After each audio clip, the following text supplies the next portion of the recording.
మీరెప్పుడైనా హాలీవుడ్ సినిమాలు చూసారా? ముఖ్యంగా ప్రపంచం అంతమైపోయేటప్పుడు లేదా వింత వింత జంతువులు భూమి మీదకి వచ్చి దాడి చేసేటప్పుడు మనకు ఒక రకమైనటువంటి భయం కలుగుతుంది కదా. ఒకవేళ అలాంటి భయంకరమైనటువంటి మృగాల గురించి వేల సంవత్సరాల క్రితమే ఒక గ్రంథంలో రాసి ఉంటే, అది కూడా ఏదో కట్టుకథలా కాదు, మన కళ్ళ ముందు ఉన్న దేశాల చరిత్రతో ముడిపడి ఉంటే? అవును, నేను మాట్లాడుతుంది బైబిల్ గురించి.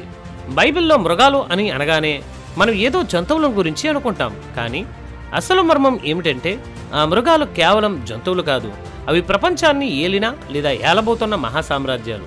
మీకు తెలుసా, బైబిల్లో మొత్తం 7 మృగాల గురించి రాయబడి ఉంది. ఈ 7 మృగాలు ఎవరో, అవి మన ప్రస్తుత ప్రపంచంలో ఎలా కనెక్ట్ అయి ఉన్నాయో తెలిస్తే మీరు ఖచ్చితంగా షాక్ అవుతారు. ముఖ్యంగా ఐరోపాలో ఉండే రోమ్ సామ్రాజ్యం గురించి మనం విన్నాం కదా. కానీ ఆ సామ్రాజ్యం తూర్పు వైపుకు అంటే ఇస్లామిక్ దేశాల వైపుకు ఎలా మారిందో తెలిస్తే ఆ ఆశ్చర్యం మరింత పెరుగుతుంది. ఈరోజు ఈ వీడియోలో మనం దానియేలు గ్రంథం మరియు ప్రకటన గ్రంథంలోని ఆ 7 మృగాలను డీకోడ్ చేయబోతూ ఉన్నాం. ఇది కేవలం ఆధ్యాత్మిక అంశం మాత్రమే కాదు, చరిత్ర, భౌగోళిక శాస్త్రం మరియు భవిష్యత్తును సూచనలతో కలిసి ఈ వీడియో ఉండబోతుంది. కాబట్టి ఈ వీడియోను స్కిప్ చేయకుండా చివరి వరకు చూడండి. నా పేరు డానియల్, మీరు చూస్తున్నారు Bible unknown facts Telugu YouTube channel. అది క్రీస్తు పూర్వం 600 సంవత్సరాల కాలం. దానియేలు అనేటువంటి ప్రవక్తకు సముద్రం నుండి 4 భయంకరమైనటువంటి మృగాలు రావడం కనిపిస్తుంది. ఇది దానియేలు గ్రంథం 7వ అధ్యాయం 2 నుంచి 8 వచనాల్లో చూడొచ్చు. ఈ 4 మృగాలు ఎవరో బైబిలే వివరిస్తుంది. ఇవి భూమి మీద ఏలబోయే 4 రాజులు లేదా రాజ్యాలు. ఇవి కేవలం సామాన్య రాజ్యాలు కావు, ఇజ్రాయేలు దేశాన్ని అంటే దేవుని ప్రజలను పరిపాలించిన సామ్రాజ్యాలు. చూడండి ఇక్కడ ఆర్డర్ ఎలా ఉందో. మొట్టమొదటిది సింహం వంటి మృగం. ఇది బబులోను సామ్రాజ్యం. క్రీస్తు పూర్వం 607 నుంచి 539 మధ్య పరిపాలన చేసింది. దీని రాజు నెబుకద్నెజర్. నేటి కాలంలో ఇది ఏ దేశమో తెలుసా? ఇరాక్. రెండవది ఎలుగుబంటి వంటి మృగం.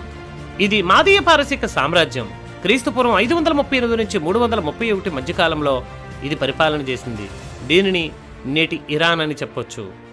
మూడవది 4 తలలున్న చిన్న చిరుతపులి. ఇది గ్రీకు సామ్రాజ్యం. దీనిని ఏలింది అలెగ్జాండర్ ది గ్రేట్. ఆయన మరణించిన తర్వాత ఆయన సామ్రాజ్యం ఆ 4 సేనాధిపతులకు పంచబడింది. అందుకే ఈ మృగానికి 4 తలలు ఉన్నాయి. ఆ 4 భాగాలు ఏంటంటే సిరియా, ఈజిప్ట్, పెర్గమోస్ అంటే నేటి టర్కీ మరియు మాసిడోనియా. ఇంకా 4వది 10 కొమ్ములు ఉన్నటువంటి భయంకరమైన మృగం. ఇది రోమా సామ్రాజ్యం.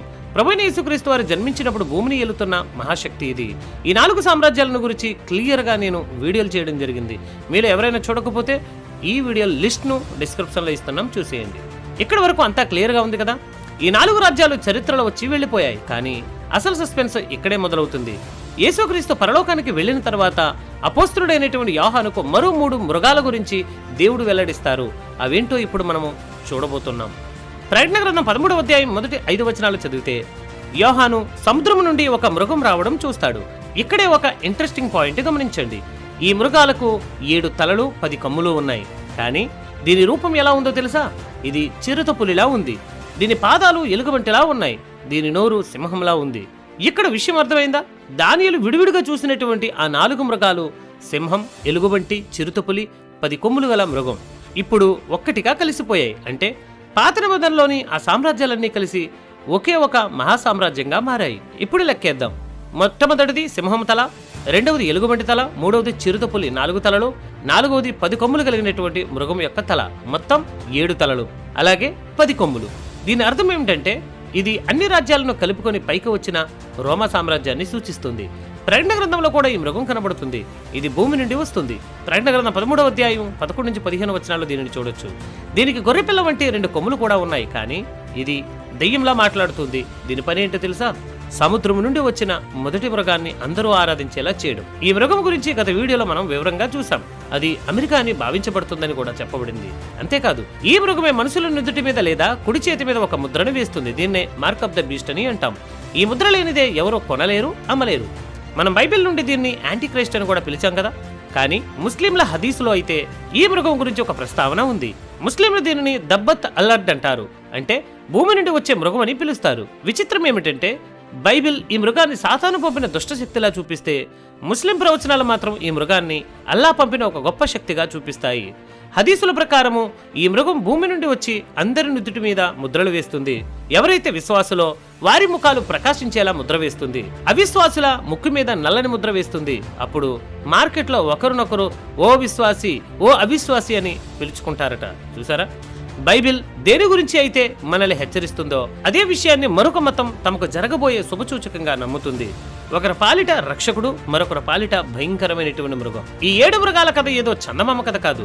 ఇది మన కళ్ళ ముందు కనిపిస్తున్న అంతర్జాతీయ రాజకీయాలు మరియు మతపరమైనటువంటి పరిణామాలు. రోమ్ నుండి ఇస్లాం సామ్రాజ్యం వరకు బైబిల్ చెప్పిన ప్రతి మాట అక్షరాలా నెరవేరుతుంది.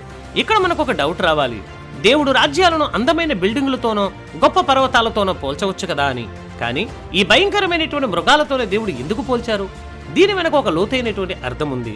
దీనిని దేవుని దృష్టిలో మనిషి స్థాపించబోయే రాజ్యాలు ఎంత గొప్పవో అని అనిపించినా అవి క్రూరత్వానికి నిదర్శనాలుగా బైబిల్ చూపిస్తుంది.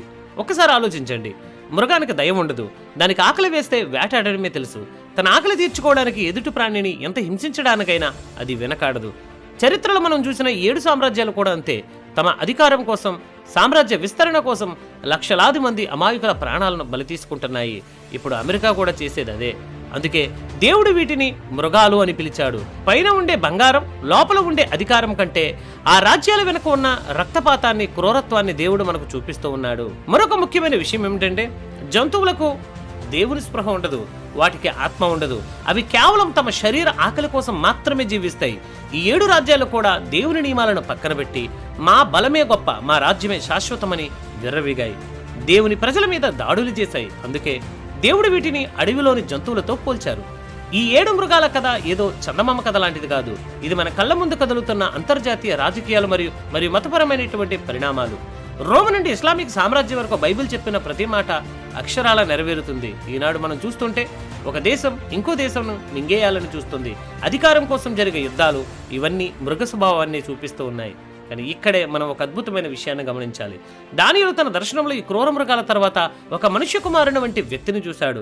ఆయనే మన ప్రభువైన యేసుక్రీస్తు వారు.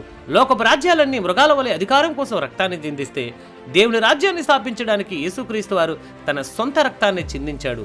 క్రూరత్వం మీద ప్రేమ సాధించిన విజయమే దేవుని రాజ్యం. ప్రపంచ చరిత్ర అంతా 7 మృగాల చుట్టూ తిరుగుతూ ఉండవచ్చు, కానీ క్లైమాక్స్ మాత్రం దేవుని చేతిలో ఉంది. లోకపు రాజ్యాలు వస్తాయి, పోతాయి, కానీ దేవుని రాజ్యం మాత్రమే నిరంతరం ఉంటుంది.